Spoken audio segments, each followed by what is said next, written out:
the major notion that would be a takeaway from the first session is that Hispanic Latino ministry is absolutely necessary for the Spanish-speaking and the monocultural and monolingual, and we cannot lessen the efforts in the resources that are being addressed to this population group. Okay, it's vitally necessary. There's going to be a continuous, not trickle, but a continuous and steady flow of Hispanic immigrant to this country, and therefore our Latino Hispanic ministry aimed at the immigrant and first generation, you cannot do without. In fact, it's got to be heavily supported by the Episcopal Church and by the local dioceses and the congregations. Having said that, there's a new paradigm shift that's taking place in Latino Hispanic ministry. We have to be cognizant of the fact that our Hispanic ministry has been aimed largely at the tip of the iceberg, which is 1/3 of the Latino Hispanic population is first-generation immigrant, but we are neglecting this submerged part of the iceberg, which represents 2/3 of the Latino Hispanic population. Many reasons why, and that's what we're going to look at. But what I'm calling transgeneration Latino Hispanic ministry is to take a look at the entire iceberg.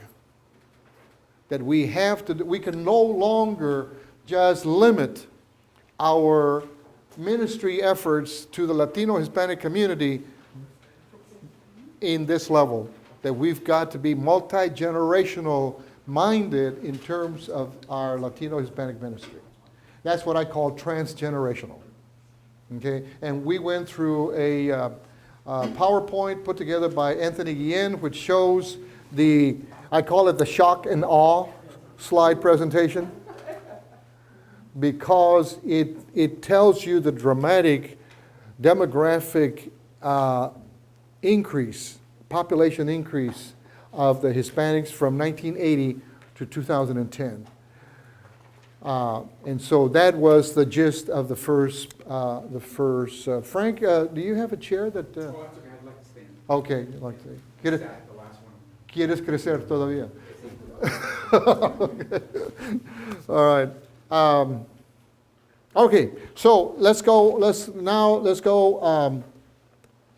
I mentioned also that I'm comparing the current situation with our acculturated and multi-generational Latinos with the Hellenized Jews of Paul's time.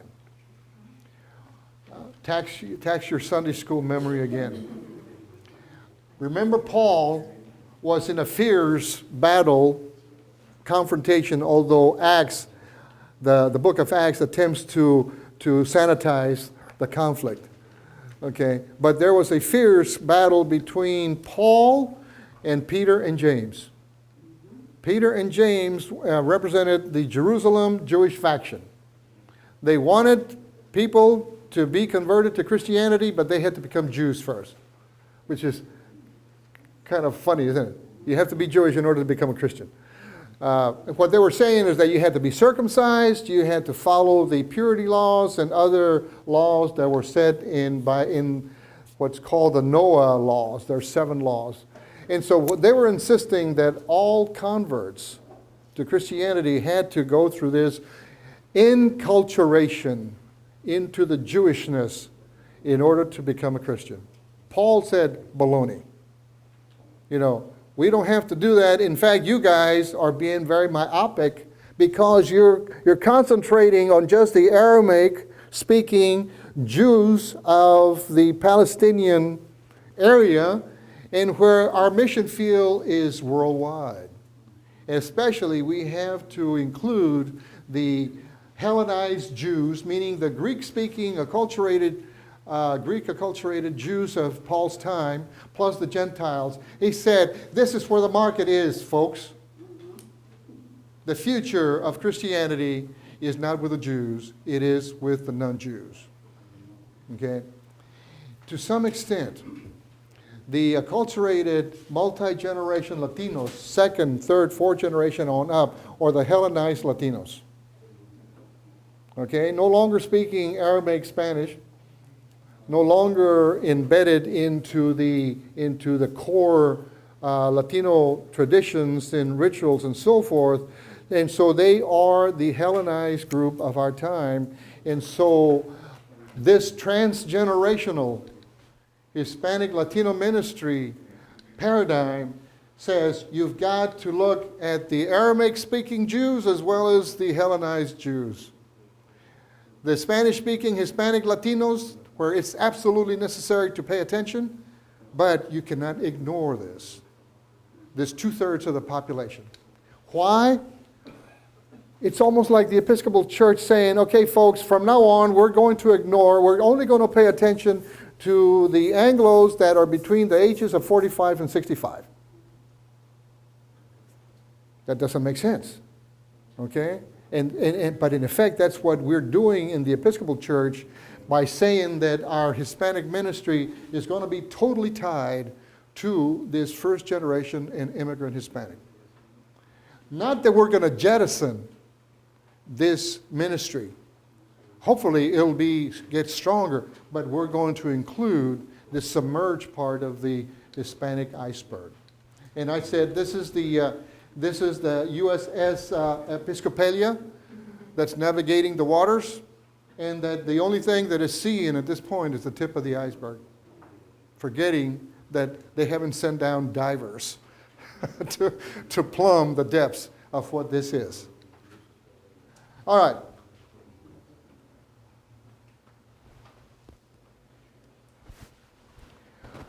I think at this point we might ask the question,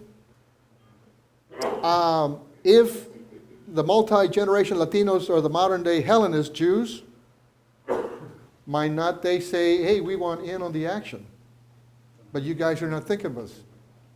The Hispanic congregations, for the most part, are not paying attention or not including these multi-generation Latinos, for the most part.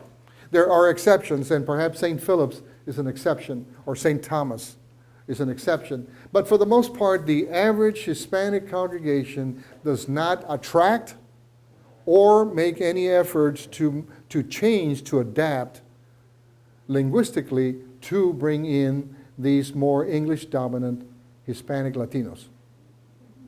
Okay? There's a number of reasons for that. We could go on for hours describing the historical and the sociological reasons why there is a distinction. Suffice it to say that in many instances, the Hispanic congregation doesn't want to let go of its incubator status of being very comfortable in a totally Spanish-speaking environment. It's comfortable. It needs it, in fact, because they're immigrants. They're trying to make their way through in this alien country, and the congregation that's in Spanish and culturally Hispanic Latino is a comforting place to be. So why in the world would they want to change that? Why in the world would they want to add an English-speaking service? Okay? First of all, many think that to do so would be watering down the culture and the language. We're not going to include those blankety blank pochos in our congregation. Okay? No. This is a Hispanic. In many ways, I'm married to, my wife's name is Laverne Calvin. She comes from a Norwegian background, and her forebears are from Brooklyn. And my mother-in-law gives me great stories about how the Norwegians in Brooklyn, they were Lutherans, of course, okay? And they hung on in these dwindling numbers of Norwegians that were in the Lutheran churches, mightily trying to maintain the culture and the language, whereas the grandchildren were saying, Mom, we can't understand what you guys are talking about. We cannot understand the sermon. We cannot understand the readings. And all you hear is, that's all they hear. Okay? That's the way Norwegian sounds to a, to a kid. Okay. We have the same situation in many Hispanic congregations. I see it in Houston, for example, that the mass of teenagers and young kids says, we don't want to continue going to the Spanish language service because we don't understand it. Okay? And so what did the rector do? To his credit, he opened up a new English service, totally in English. Okay? And now he's got 60 kids. Just from that congregation alone, 60 young people and kids coming to that congregation, and they're grooving in their music, and they're listening, and now they're being part of the congregation. Many Hispanic congregations are unwilling to do so for many reasons. Either because the clergy is not sufficiently grounded in English many times to be able to do so, although more and more of our Hispanic clergy are bilingual. Okay? But in many ways, many of the clergy think that you're watering down the culture and the language. Yes, sir. You talk as though the Hispanic ministry is always a separate community. What if it's part of the larger worshiping community, not its own community? You know what I'm saying? And how does it blend? I don't know. I'm asking. Oh, I see what you're saying. In other words, could they become a part of the Anglo? That's what they told me next door at the community. They said they want to be part of the Anglican community. This is getting good. Okay, there are personal motivations for maintaining the status quo. Okay, at the price of what? At the price of perhaps losing the younger generation. Okay, and I'm not saying that your motivation is wrong. All I'm saying is that there is a contrast, there is a conflict between good and good. That's why you take them home. My kids are 5 and 9. Yes, And we yes. started going to this church about 3 years ago when my kid was 6. So they're getting used to that. Yeah. So, But many kids, many families, however, and this is of course, it's a different situation with many families, but many families don't have that committed tie to the language, especially if they are second or third generation. Okay? So the language begins to be the negotiable, thing that you might be able to do without in order to keep the kids in church. Okay. I'm going to address your question as we go on into this presentation. Okay. But again, this is the paradigm that I'm trumpeting. This is the ground floor of this particular ministry. Okay. It might be heresy among some of my Hispanic clergy colleagues to be thinking in such radical, expansive notions, but you saw the demographics. You saw the cultural and linguistic shifts that are going on.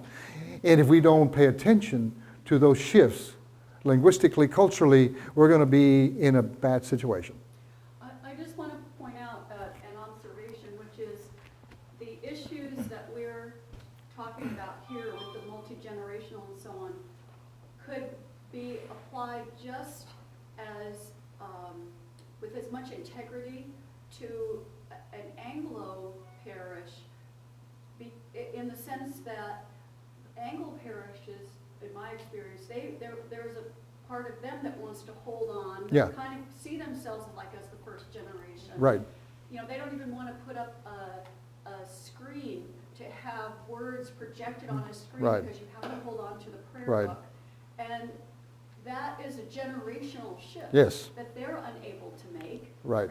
And so you really have the same kind of these Dynamics, divisions. uh-huh. Yeah, and these, how do you bridge the communities when they're so radically different? Right. And so it's an interesting process. It- It's the same challenge. Uh-huh.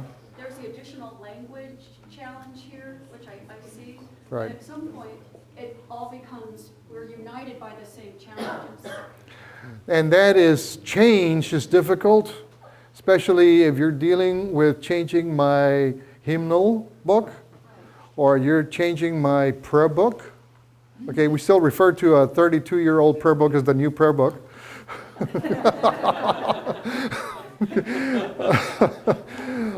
So change is very difficult, but it's also difficult for Hispanic congregations to change because of these particular personal motivations and wanting to maintain the culture. And I recognize this, and so we're going to be going through a wormhole, okay? And hopefully we will come out on the other side of the wormhole in a different kind of Latino Hispanic ministry that can accommodate, okay? Now there's no reason why a Hispanic congregation that starts an English service could not have special emphasis to at least learn liturgical Spanish, okay? Through the quinceañeras. If I had my way, I would make the quinceañera into a bar or bar mitzvah deal where they have to learn Hebrew, Spanish. All right? So there's mechanisms that you can integrate to make sure that they're not lessening the language value, but we also have to be adaptive to the realities of what's happening in this country. And the Episcopal Church has to be on top of that. We're way behind on the curve. Okay. Existing models of Latino Hispanic ministry, predominantly in Spanish, principally carried out as an adjunct or linked to Anglo congregations, although there seems to be exceptions here in this diocese. Focus overwhelmingly on the liturgical and congregational development, meaning that in many instances, Latino Hispanic ministry means starting a congregation, and that's almost equates one with the other. After all, this is where where Hispanic Latino clergy get their brownie points. What was your ASA from last week? Okay, how many baptisms did you have? Okay, confirmations that you have. All those little tick marks that diocese likes to look at. And of course, if the brownie points are set in concrete, this is the way you're going to follow. You know, how do you please the bishop? How do you please the national church numbers and so forth? Overwhelmingly focused on first generation and Latino Hispanic immigrants.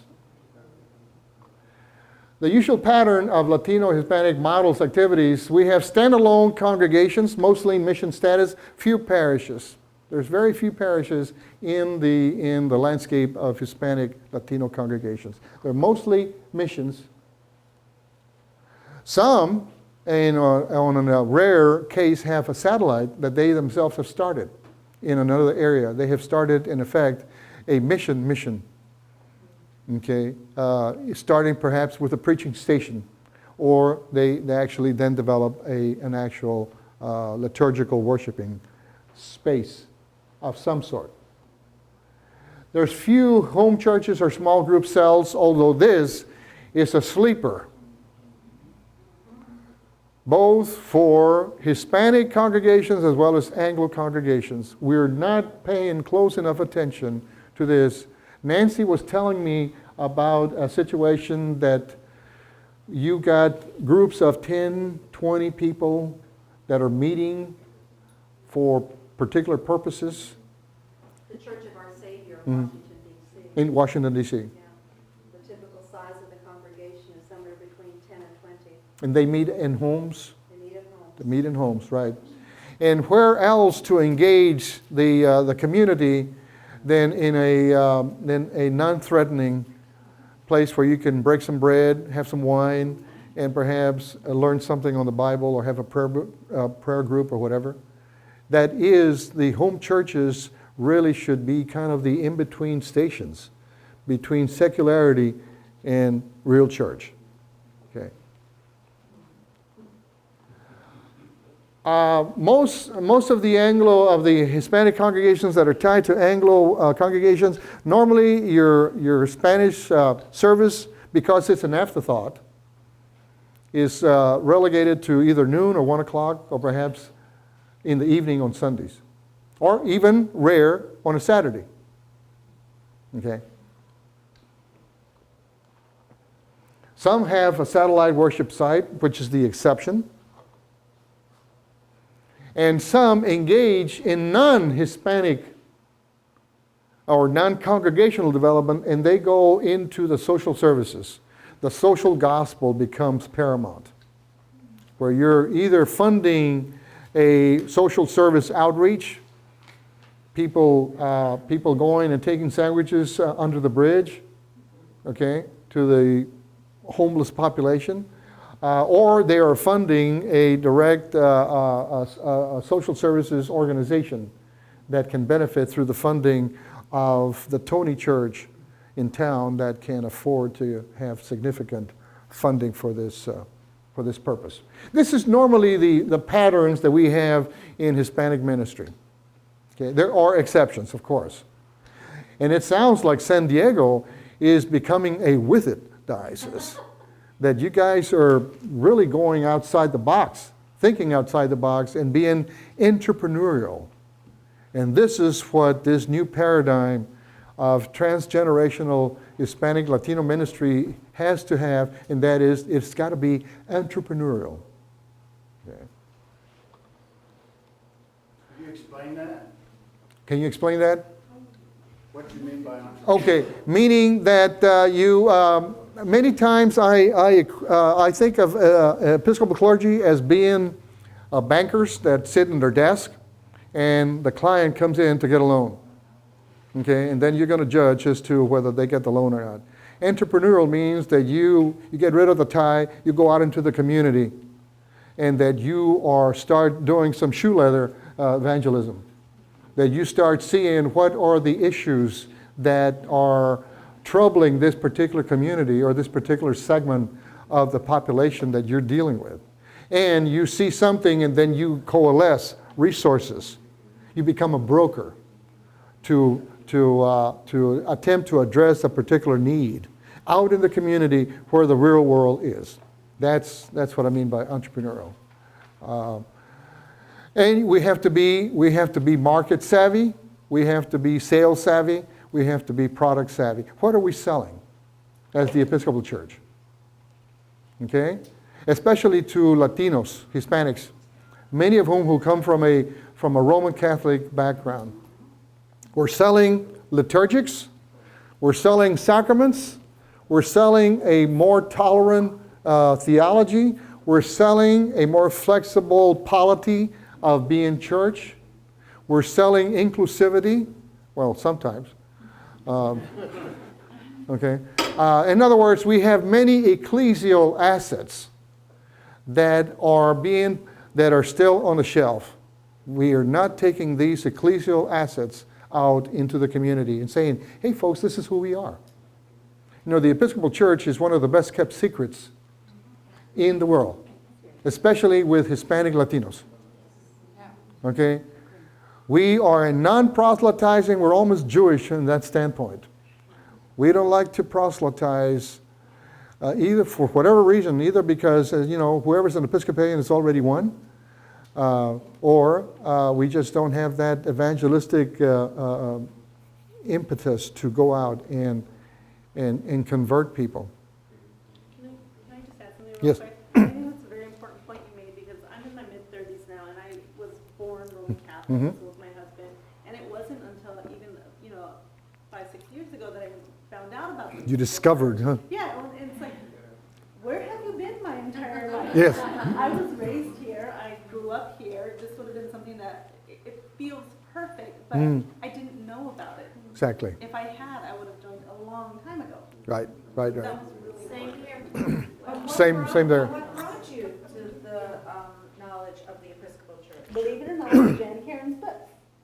I started reading books, Midford series, anybody heard of them? No. And I was just like, wow, this is so nice and sweet and loving. What is this? So I Googled it.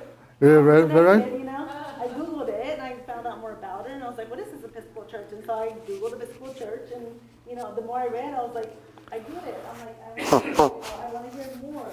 And then I had to go out and find an Episcopal Church, and one that, would talk to me when I went in, instead of just, oh, hi, welcome, sit down. you know, but it was really nice, and that's what actually brought me. It was a coincidence. It wasn't something that, you know, yeah, there was no outreach whatsoever, and had there been, I mean, it would have drawn me a long time ago, both of us. But you had to find it. I had You had to find it. You take the initiative. I and my wife had to, we found the Episcopal Church when we were looking for a preschool for my 3-year-old daughter. Okay, and we found a great school, and lo and behold, there was a church attached to it. And we were church hopping by then, so we said, hey, let's try this out. Went in, everything fit. The liturgics fit, the sermon made sense for once. And I said, this is home. This is really home. So, In English. in English. Yeah. For the Lutheran, it wasn't so bad. Yeah. So, and I had no trouble with the 300, 400-year-old European hymns. You know, I like music of all kinds. So I had no trouble. I didn't need a mariachi band to entice me. It was the loving nature of the congregation. They were opening, they were inviting, and they drew me in immediately. In fact, the next year I was on the vestry. Right. Catch them when you can. All right. Some creative initiatives undertaken by dioceses or coalition of parishes. This is very important because seminaries are getting too expensive. They are detaching people from their community. Some dioceses are taking to creating their own institutes of clergy formation.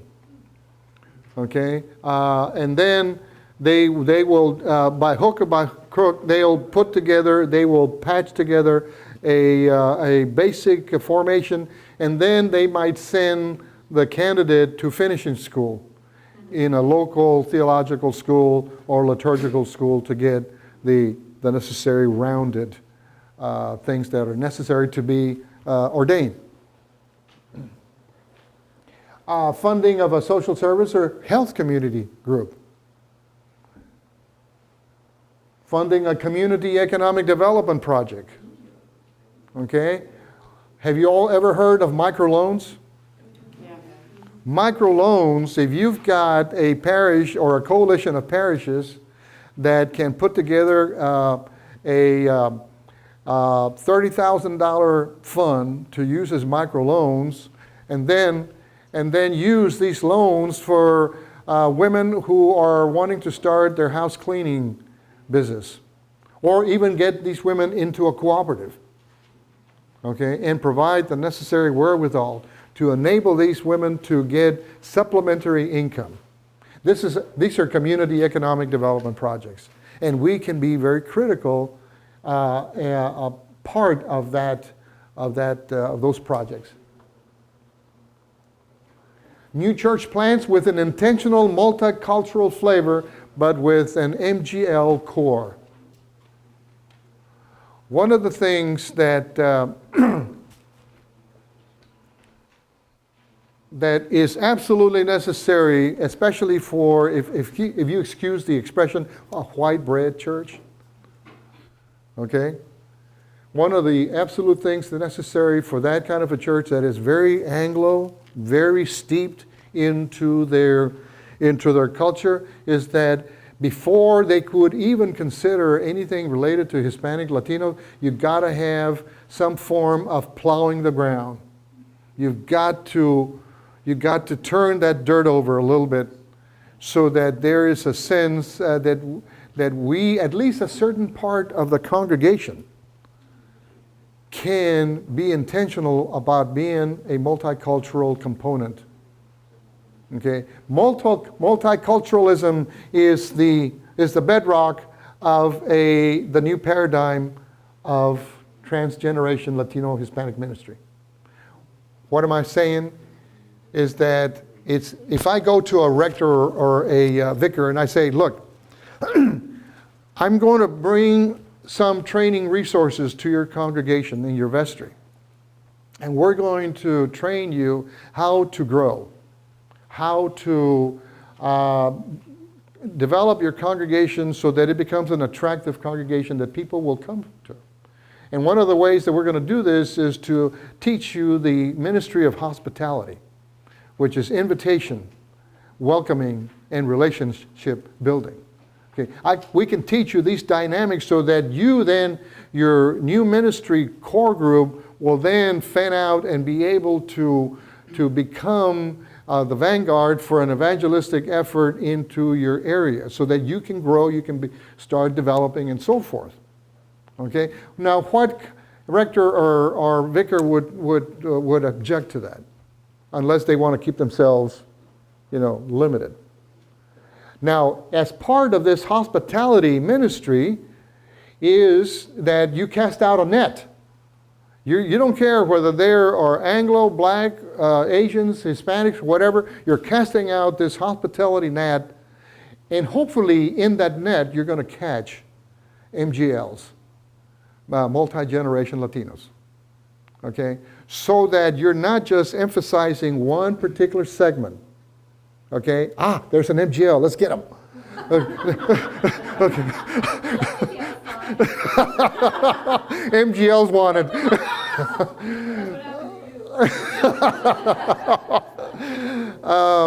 No, what we're doing is we're casting out the evangelistic net through this radical hospitality campaign, and then we're going to reap in whatever kind of fish we're going to get. And hopefully, if there are Latinos in that community, there will be also caught in that evangelistic net. Okay? And we're not going to throw any away just because of their size, or because of the type of fish they are. Okay, let me quickly go through this. These are some things that a coalition of group of parishes could do. They can do a barrio church plant or a worshiping or preaching station, meaning that they go into a heavily concentrated Latino Hispanic area, and this is where they're going to open up something. Okay? Or they can do, like the Diocese, they can fund certain things that are not necessarily congregations, but that are opening. Nancy was giving me a great example of some of the stuff that's being done either in Washington or here, and that is to have an issue-based campaign, whatever that would be. Okay, and then cast your net around that issue. Okay, and the younger Latino Hispanics are very issue-oriented. Okay, and so hopefully they will gravitate into that circle of people that are involved in that particular issue, whatever that would be. And then you have to build a bridge into the congregational life, if it's a possibility. Okay, but how do you get attention of Hispanics, especially the MGLs of, let's say, third generation on up? It's issue-oriented. It's specific needs that they're looking for. They want to solve a need, and perhaps you can offer this lightning rod that they will gravitate to. Okay, I'm mixing metaphors here, I think. A magnet that people will gravitate to. All right, then you can then bridge them onto a congregational life. Okay, you see what I'm saying? Is that many ways evangelism might be a one-two punch. First, they gravitate to something that's non-church or non-congregation, and then you tell them who you are and saying, if you're looking for this is what you can find in our place. Okay. Can you give a specific example of this? Well, it could be. The most obvious one is immigration, the immigration flap that we're going through. It could mean something, the green something or other. Okay, some environmental issue. It could mean an issue that a low-income community has with a dirty plant that's nearby. Okay, in other words, some social action issue, or it could mean something as not as conflictive or confrontational as having For Latinos who have lost your Spanish, we can teach conversational Spanish. Okay? Or something, unobtrusive like that, where it's meeting some form of a need for an MGL that they can gravitate to. Yes, sir.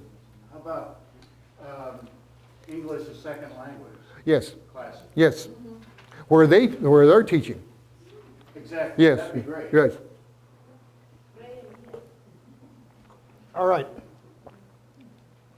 The new paradigm, what does it look like?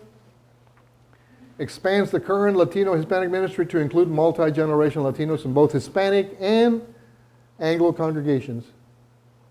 Doesn't lessen the focus on the existing Hispanic Latino emphasis, but recognizes the cultural and linguistic differences between the generations.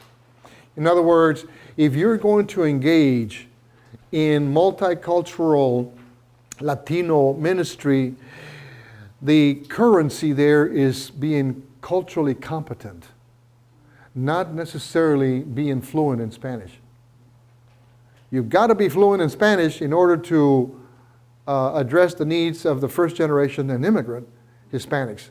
I mean, there's no question about it. Okay? But the pool who can do that is small.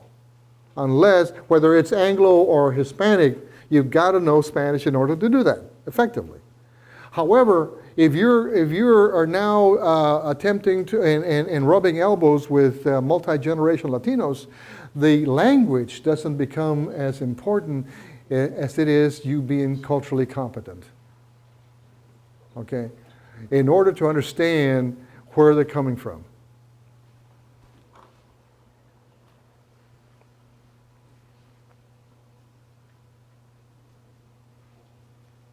Al, Yes, sir. I hear questions here. Culturally competent, that hasn't been defined. Okay.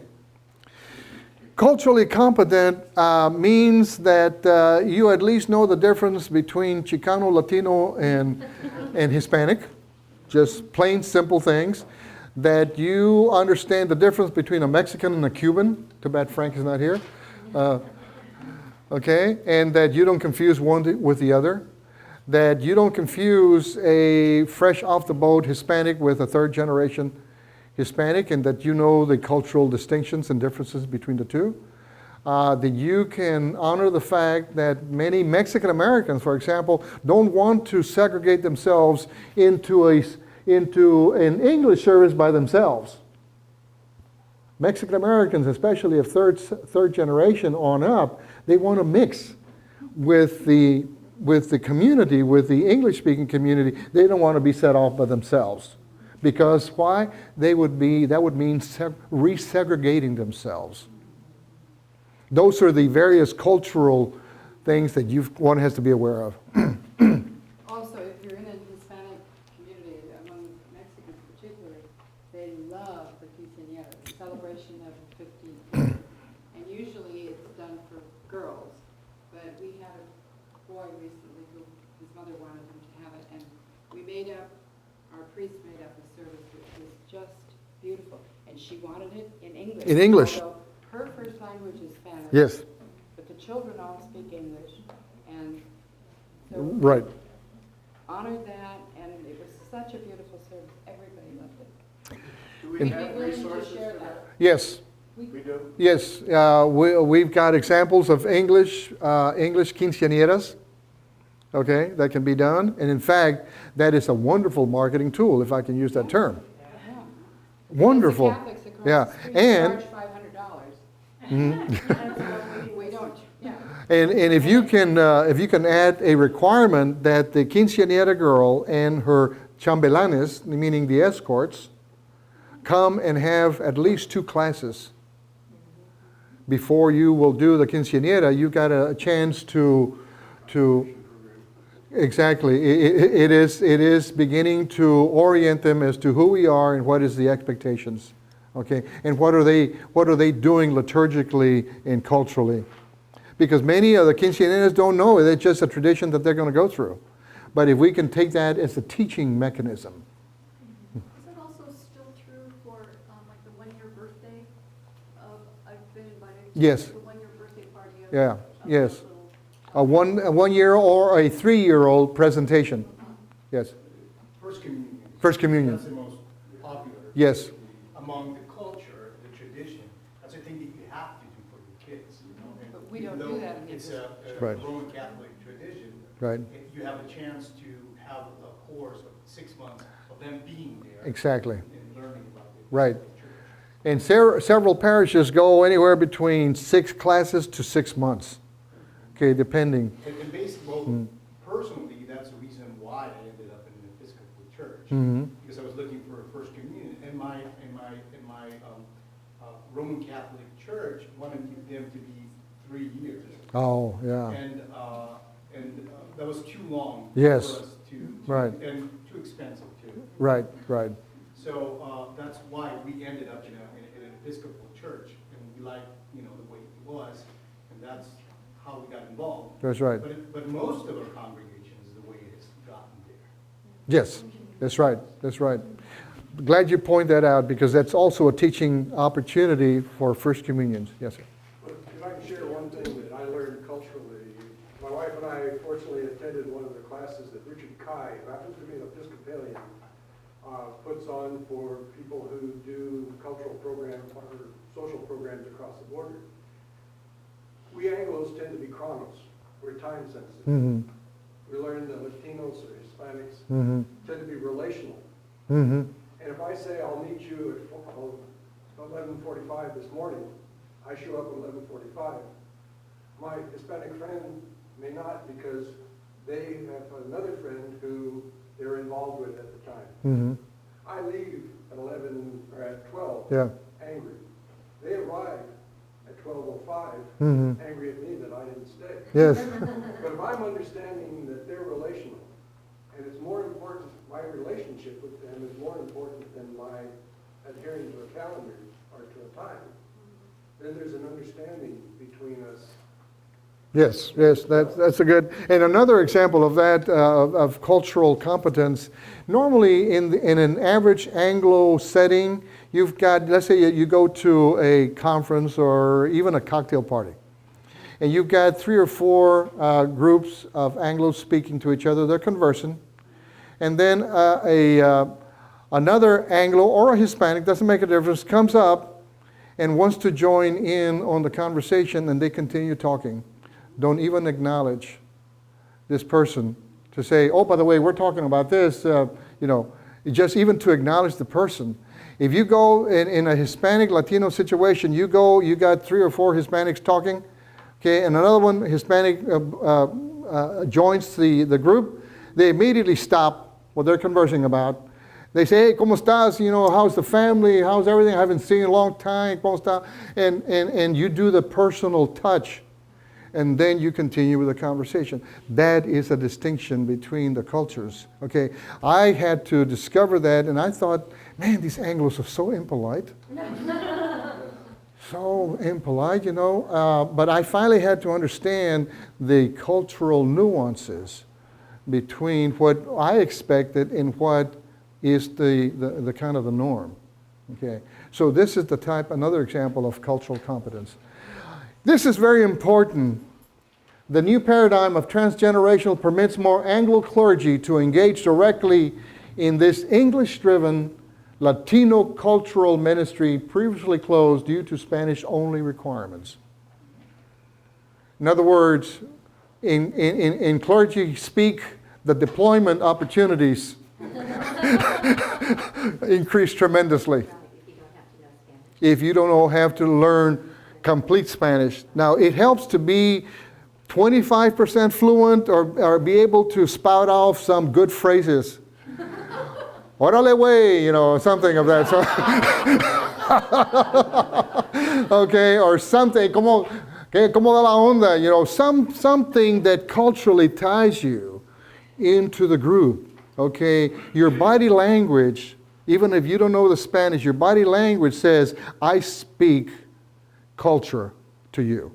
Okay, so then there are many Hispanic clergy, Anglo clergy that are called to do Hispanic work, but they can't do so because, number one, the opportunities for starting or to be in a congregation of Spanish-speaking Hispanics is almost closed or nil, or there's no money.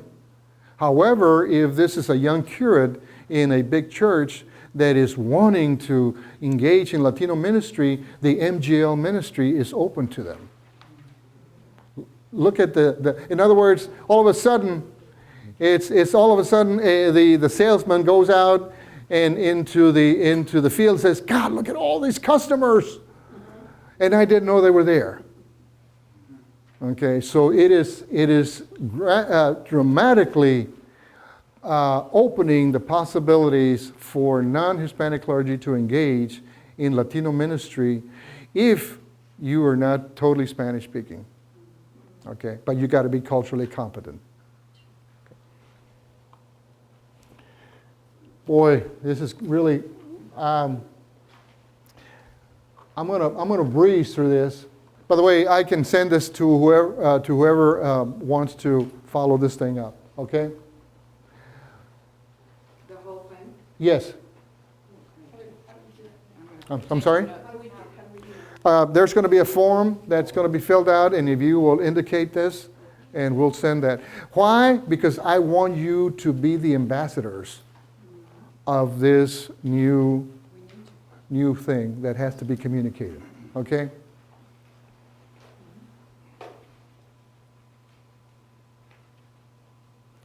So, just to cut through all this narrative here, Anglo congregations can participate by doing a multicultural campaign that hopefully will draw in some MGLs. Diocese can start a multicultural plant right off the bat that will be also focusing on the MGLs. There is such a multicultural plant in Austin, or actually it's right outside of Austin, where it was started from the get-go. It was a multicultural plant. Okay?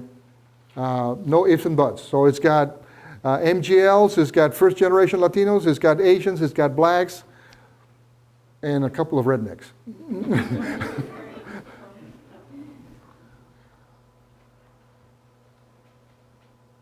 And this is Ruby, is it Ruby? Yes. Ruby, this is what you were talking about. Seeking a more tolerant, sacramental, liturgical church, but are unaware that the Episcopal Church exists.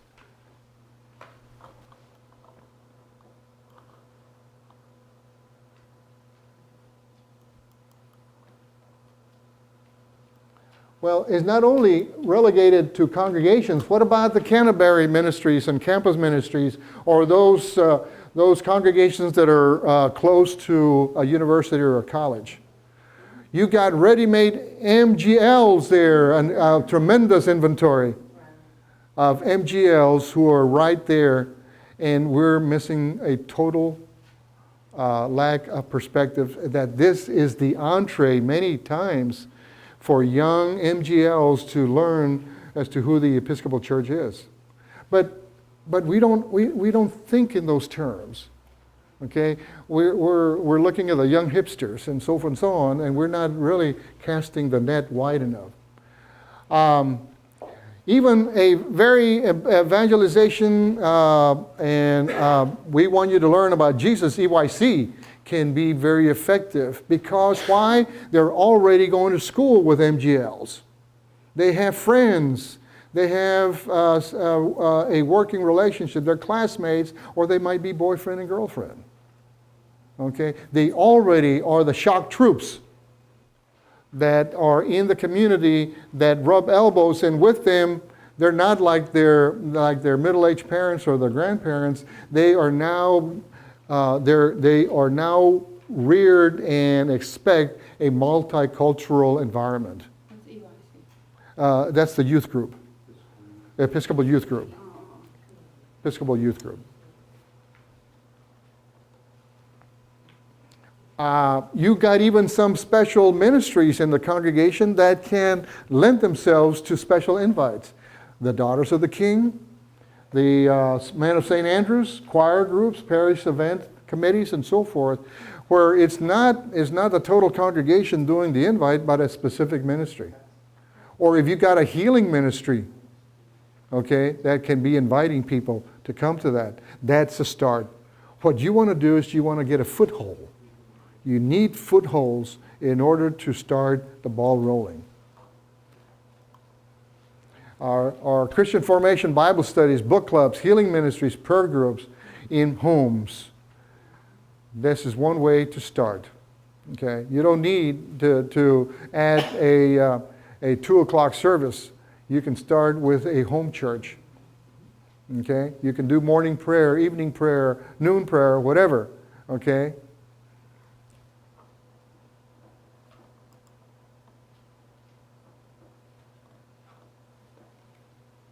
I'm gonna breeze through this because a lot of it we've already seen. For Hispanic, Latino congregations, the second generation MGLs are very important because they can bridge between the Anglo and the totally Spanish speaking.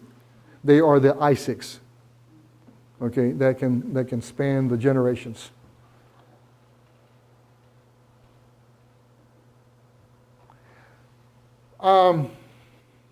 If somebody says, okay, my church is thinking very seriously about doing an evangelization campaign with our Hispanics next door, because now it's an overwhelming, burgeoning number of Hispanic Latinos that are there. What do we do? Well, you got to do a marketing research analysis. What kind of Hispanics do you have? Are they fresh off the boat, immigrant Hispanics? Or are they a combination of the various levels of the generations? What do you have? Are they Cubans? Are they Puerto Ricans? Are they Mexicans? Are they Salvadorans? Okay, so in other words, you have to distinguish. Through your, there is an Episcopal related analytical tool called Mission Insight. Your diocese has already tied to that.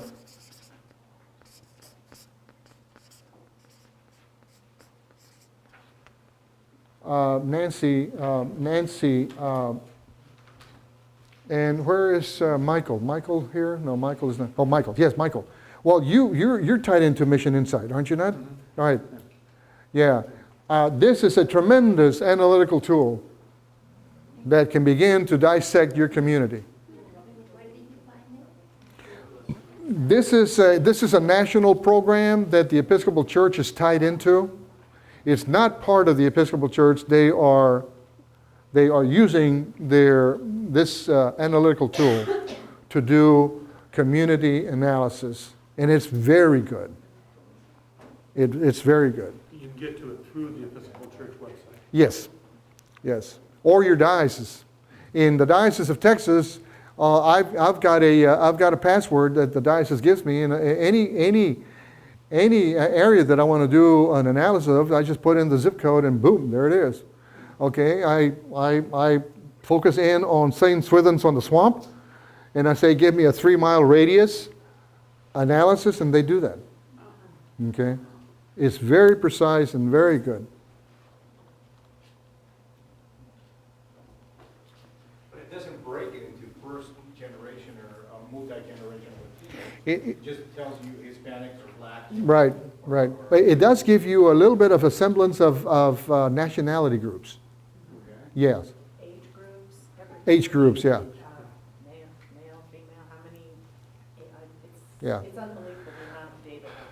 Now, it goes without saying that if you're looking at a community that you're doing some analysis in, and you use Mission Insight, and you know the population and the characteristics, the income levels, the educational levels, and so forth, and then the second step is that you have to do an actual windshield survey.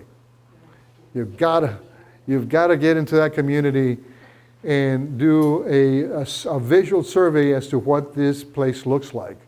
How many Hispanic storefronts are there? Okay? If you've got an overwhelming number of Latino Hispanic storefronts and businesses, you know that this is heavily first-generation immigrant Hispanic. Okay?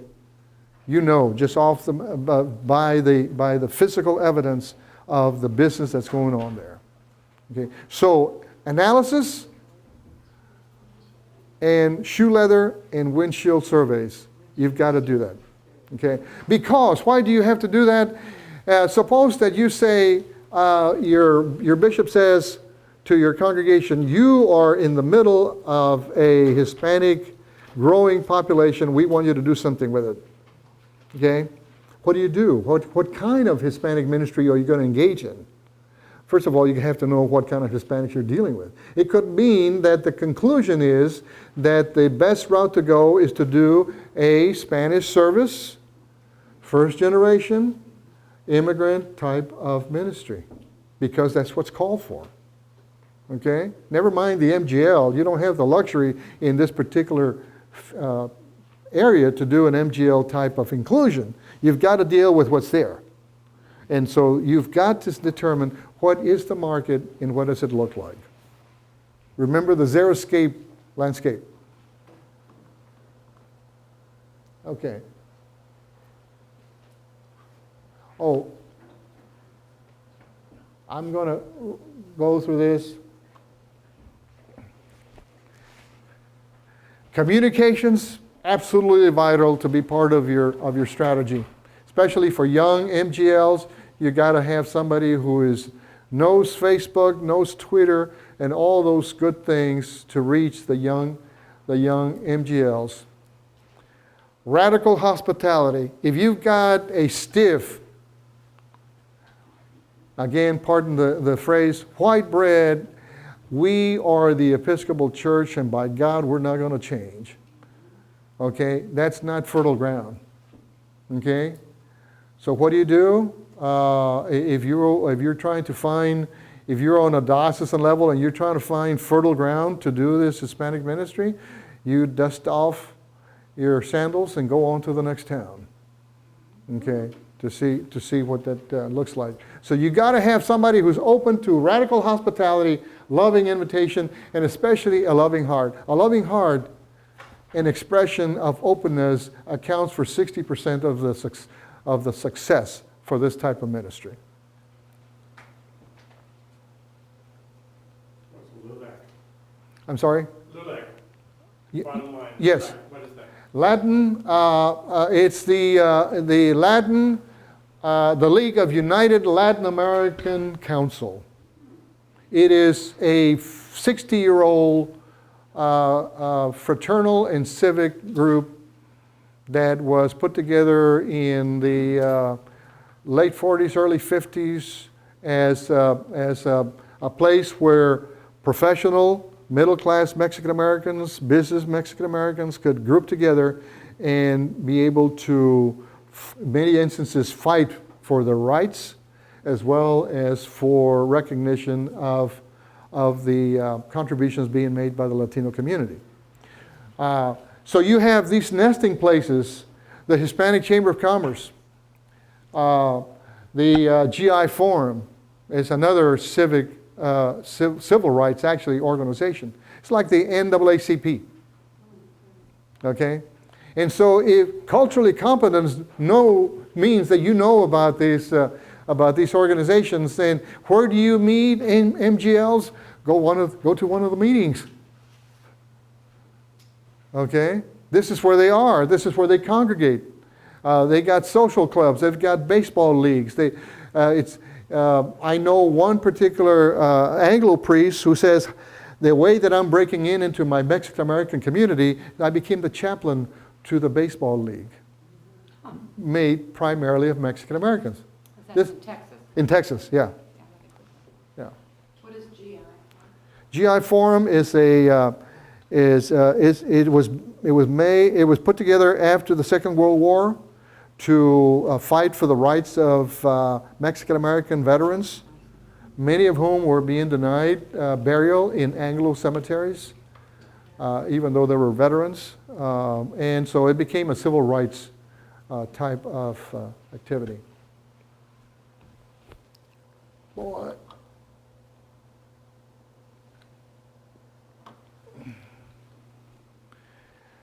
I'm going to stop with this because there's about 10 more minutes of this. And again, I can send you the PowerPoint.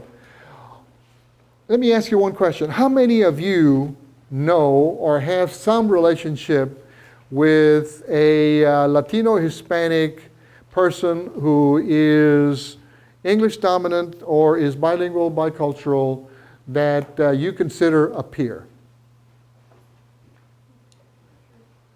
My, the majority of you. Okay? Have you ever thought of inviting them to church?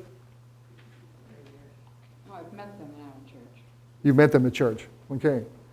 My point is that many of us have colleagues, co-workers, neighbors, somebody that you deal with on a business or trade level that's already, you know them, but you never, or one never appreciates the fact of just saying, you go to church? You ought to try and coming to my church. Okay? In the fundraising business, one of the major complaints, or one of the major facts on a survey that was done, they did a major survey of people who had means to contribute. They said, how come you haven't contributed to this particular organization? We've never been asked. You've got to at least say, if you're looking for a church, I've got a church that you can go to. Okay? So we already have this, we got to have an intentional invitation to those we know. Fold the MGL ministry into a robust general hospitality ministry. I'm going to, did you all get this, this form? Would you mind? There's a form that is called group discussion. We don't have time for group discussion. Those that don't have this form,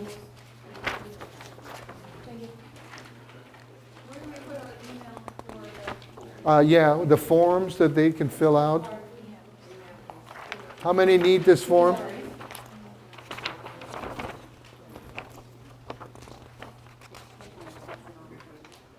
Oh, 4. By the way, let me...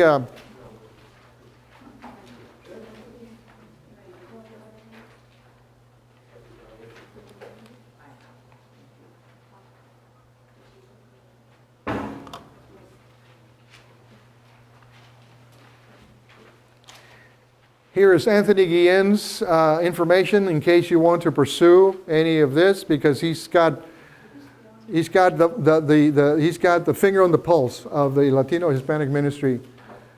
You can reach me through this information here. I teach at the seminary. I teach this particular course at the seminary. What seminary? At Southwest in Austin. Yeah.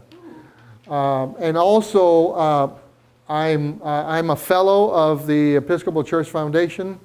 I got a 3-year grant to study and to develop this particular transgenerational ministry, which is fantastic. In my dreams, I never dreamed that I would have this opportunity to actually be calling attention to this and having a national arm of the Episcopal Church saying, go to it, guy. Okay. So I'm very pleased with it. It's my sandbox, and I love it.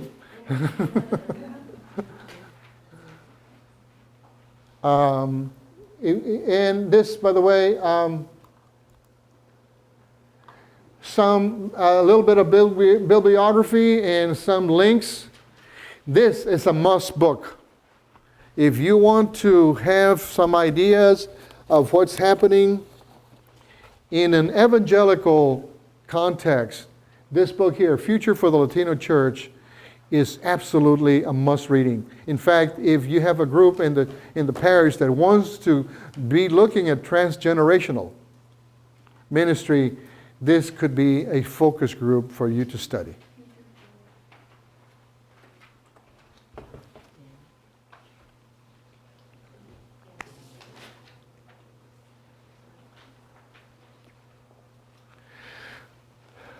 Well, we have reached the magical time. In fact, we're a little bit over. Please fill in your information and submit it to right there in the corner. Yes, sir. Can you flip it back to the previous one? Sure. This one here? Okay. You've been a great audience, as Johnny Carson used to say. Thank you so much. We appreciate it. Thank you. Thank you.